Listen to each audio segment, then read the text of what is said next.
Hello everybody, welcome back to Mining Modern. I'm Corbin Hostler, and this is 5-color humans. So we can thank Collins Mullins for this list, who, after a strong run at Nationals last week, I might add, I was there covering it, came back this week, just yesterday, I think, if you're watching this on Monday, and won the SCG Modern Open with this deck. 5-color humans went undefeated throughout the entire tournament, and then took down the top 8.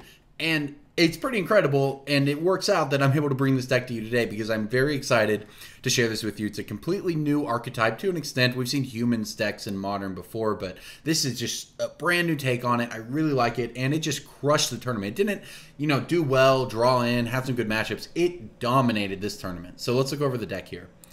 Starts with the mana base, because this deck is entirely creatures in the main deck, except for the Ether Vials. We have no non-creature interaction throughout the entire deck, actually. The entire 75, everything's a creature except for the Ether Vials, and it's just awesome that it can work like this. But because of that, we can run Ancient Ziggurat, which is a really great land. It adds 1 mana of any color to your mana pool, but only for a creature.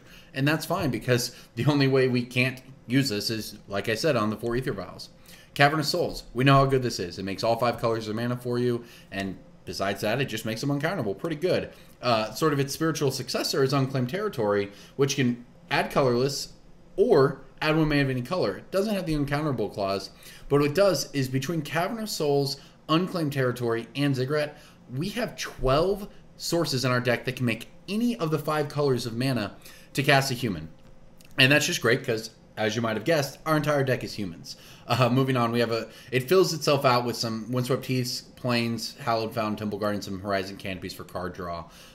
So the mana base is just awesome that we can make a 5-color deck like this work so easily. Because before, when you've seen decks like this, they'll have the 4 Noble Hierarchs, of course, which are human, but they'll also have Birds of Paradise, and that really dilutes the deck later on. Whereas this version gets to run Hierarch, which is just great on its own, and is also a human. Champion of the Parish, obviously very powerful. Whenever another human comes into play, put a counter on it. Gets really big, especially when you start talking about Thalia's Lieutenant. Comes into play, puts a counter on all your humans, including your Noble Hierarchs. And then when another human comes into play, it will get a counter itself. So Champion on turn 1, Lieutenant on turn 2 makes your Champion a 3/3 immediately. Moving on to that, we have the rest of the Thalia suite. Thalia, Guardian of Thraben, makes your opponents pay more for their non-creature spells, 2/1 First Striker. Then we also have the Thalia Heretic Cathar, or Heretic Cathar, I believe is how you would say it. First Strike, 3/2 for 3, and creatures and non-basic lands your opponents control on a battlefield tap. So imagine this against a fetch land. You play Thalia Heretic Cathar on turn 2, and they play Scalding Tarn. It comes into play tapped.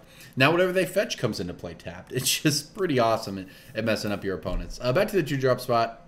Meddling Mage. I have to use the OG Meddling Mage art, of course. They did my boy Chris wrong when they went to the new art that was not the Meddling Mage. What are you doing, Wizards? Anyways, this card's awesome. It can stop cards from being cast. No Scape Shifts, no Anger of the Gods, no Supreme Verdicts, no Pass in Flames, what have you. Opponents have to deal with this a lot of time in Modern to be able to go off. Kai'Sa Freebooter. This is a really excellent Ixalan inclusion that provides interaction. And basically, the reason you can play this deck and have it be nothing but creatures is because there's just a critical mass of not just creatures with abilities on them, but human creatures with abilities on them.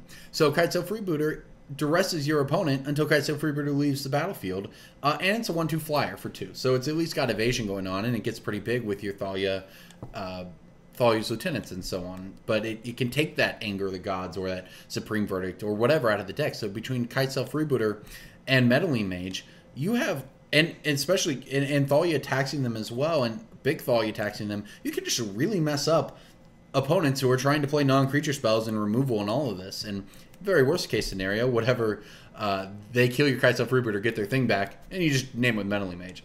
So what I didn't name here, Mayor of Avabruck. This is an awesome, really cool. This was actually the very first Transform card, the double face card that they ever previewed back when Innistrad came out. It's a 2-drop 1/1. Other creatures, humans, get 1/1 +1/+1. At the beginning of each upkeep, if no spells were cast, flip it. And this is, you play it for the front side, it pumps all your humans, but it also can kind of win the game on its own in the right board state when you get into a stall, etc. Because when it flips, it's a 3/3 werewolf, and each other creature you control that's a werewolf or a wolf gets +1/+1. At the beginning of your instep, create a 2/2 wolf token. So, and then 2 spells have been cast in a turn, you can flip it.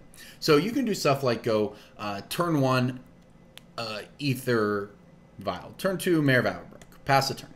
Vial in your 1-drop at the end of their turn. They pass back. Maybe you don't do anything with your turn. Maybe you don't have anything great to do. You can just flip it and still Vial something in. And it really always puts the pressure on your opponents. So on top of that, Reflector Mage, good enough to get banned in Standard, I guess. So good enough for Modern. Really delays your opponent's tempos out those Tarmogoyfs. Those Tassigers, those Gurmag Anglers, all those Death Shadows are going to be bigger than your team. It's just a great play to buy you time. And we have all these cards I talked about that interact well with non-creature opponents. Well, this interacts with the creatures. And Mantis Rider. Randomly human, I guess, because it is riding a Mantis. So it beats down. It's great. It's a 3/3 human. Now, moving on to the sideboard. As you would expect, more humans. Canonist. Only 1 non-artifact spell a turn. Bring it in against Storm. Bring it in against Ad Nauseam probably as well, right? Fiend Hunter. Good for the combo decks, you know, when people were playing Abzan Company and they're trying to go off, you can take out their creatures, so on. Mirror Crusader, great against the Grixis Death Shadow decks that have recently been cutting Lightning Bolt. Basically just can't interact with the Mirror Crusader. Tireless Tracker, good in these black-green mid-range matchups where it can just get a bunch of value for you, draw a bunch of cards, get big, good against control as well, just a value engine in and of itself. The 4th Reflector Mage where you need it. Static Casters, again, great against company decks, great against any deck with mana dorks, etc. Really powerful to get in and flash.